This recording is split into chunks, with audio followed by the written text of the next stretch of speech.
আপনারা শুধু মানে বিএনপির স্বার্থে না, আপনার নিজের স্বার্থে, দেশের স্বার্থে আপনাদেরকে একটু অ্যাক্টিভ হইতে হবে, কথাটা বলতে হবে, সত্য কথাটা বলতে হবে।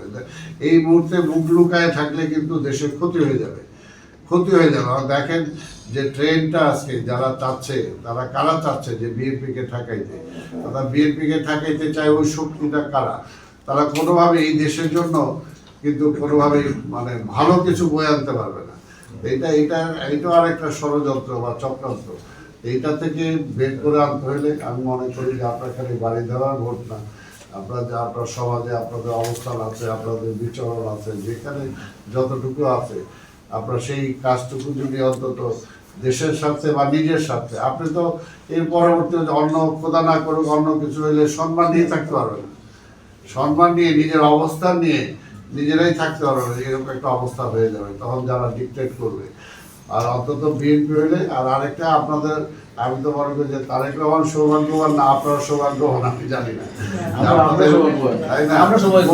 বোধ সৌভাগ্য। তারেক রহমান সৌভাগ্যবান যে আপনাদের মতো লোক ওনার নির্বাচনী এলাকায় এইখানে ভোটার দেখি।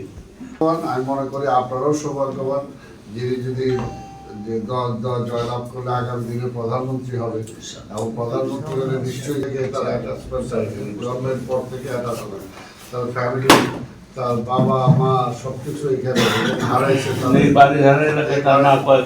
তাই না? টোটাল ওই কনস্টিটিউন্সির কথাই বলতেছি, এই কনস্টিটিউন্সিতে কাজে এখানে তো তার একটা অ্যাটাচমেন্ট, কারণ অন্তত নিজের বাড়ির যে বগুড়া তার চেয়ে বেশি এখানে আছে।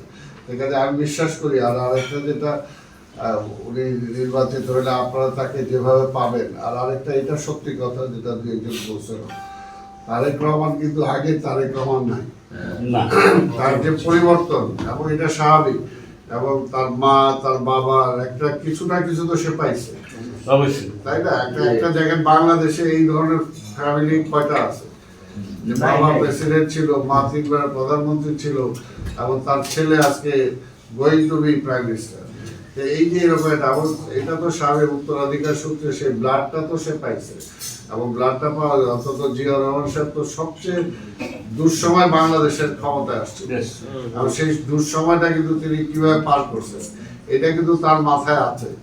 এবং মা যে কি করছে সেটাও কিন্তু আমরা দেখেন, মার কথা অনেকে, বেগম খালেদা জিয়ার কথা কিন্তু আসলে সেভাবে আসেও না, কিন্তু আমরা বেগম রোকেয়ার কথা বলি, কিন্তু বেগম রোকেয়া হয়তো ওই সময় যে কাজটা করছেন, কিন্তু তার কার্যকর্তা কিন্তু বেগম খালেদা জিয়া করছে। আপনাদের মহিলাদের জন্য যা করছে, মেয়েদের জন্য যা করছে, এগুলো আপনারা আরো ভালো বলতে পারবেন আমার চেয়ে। মেয়েদের শিক্ষা ব্যবস্থা, মেয়েদের শিক্ষার সুযোগ, কারণ উনি যেভাবে আগায় দিচ্ছে সবকিছু মিলে, এই কারণে এই ব্লাডটা তো সে পাইছে। এবং আমরা বিশ্বাস করি যে যদি তারেক রহমান ইনশাল্লাহ ক্ষমতায় আসে, তাহলে তো 2-3 বছরও তো অন্তত 2 বছরও তো হবে না, 3-4 বছর পরে দেখতে পারো যে আসলে পরিবর্তনটা কি হয়েছে। এর জন্য যেটা বলতে একটা স্টেবল গভর্নমেন্ট দরকার। স্টেবল গভর্নমেন্ট যদি হয়, তাহলে 2-3 বছর এটা কঠিন পরিশ্রম করে একটা জায়গায় নিতে পারবে। কারণ এখন তো আমার বৈদেশিক সম্পর্ক আমার নষ্ট হয়ে গেছে, আমার ব্যবসা নষ্ট হয়ে গেছে, আমার শিক্ষা ব্যবস্থা নষ্ট হয়ে গেছে, আমার সাংস্কৃতিক অবস্থা নষ্ট হয়ে গেছে, সব কিছুই নষ্ট হয়ে গেছে। এটাকে রিবিল্ড করা, এটা কিন্তু খুব কষ্টের ব্যাপার। তো সেই জায়গায় আমি মনে করি যে আপনারা এই বাড়িধারা যারা আছেন, আপনারা তাকে পরামর্শ দিবেন, এবং আপনাদের পরামর্শ সে দিবে।